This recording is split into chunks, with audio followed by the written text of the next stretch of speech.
حمدالله محب او احمد مسعود د افغانستان د وضعیت په اړه خبرې کړې او خپل تاکتیکونه یې هم بدل کړي دي او 3 هدفونه یې هم ښکاره شوي دي. د خرابات ټي وي چینل درنو لیدونکو سلام، ستړي مشئ، وخت مو بخیر.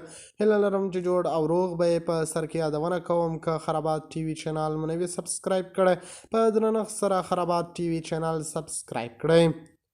د مخکني ولسمشر محمد اشرف غني د ملي امنیت سلاکار حمدالله محب د ملي مقاومت د جبهې مشر احمد مسعود سره د افغانستان د وضعیت په اړه خبرې کړې دي.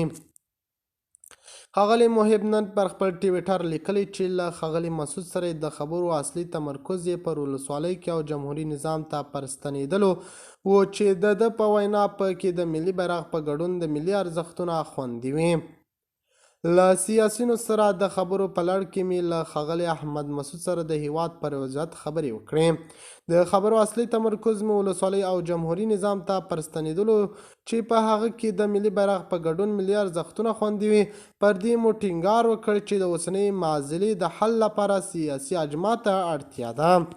د ده په وینا له احمد مسعود سره په خبرو کې دواړو پر دې ټینګار کړی چې د افغانستان د اوسنۍ معضلې د حل لپاره سیاسي اجماع ته اړتیا ده. د جبهې مقاومت ډلې مشر احمد مسعود یا تر مشرۍ لاندې د ملي مقاومت د جبهې تر اوسه د ښاغلي مسعود او محب د خبرو په اړه څه نه دي ویلي او نه هم طالبانو کوم غبرګون یا هم کوم څه ویلي دي، خو دغه دواړو پټه لیدنه ترسره کړې ده. د خرابات ټي وي چینل درنو لیدونکو دا و زموږ ته د مهال چمتو کړی خبر.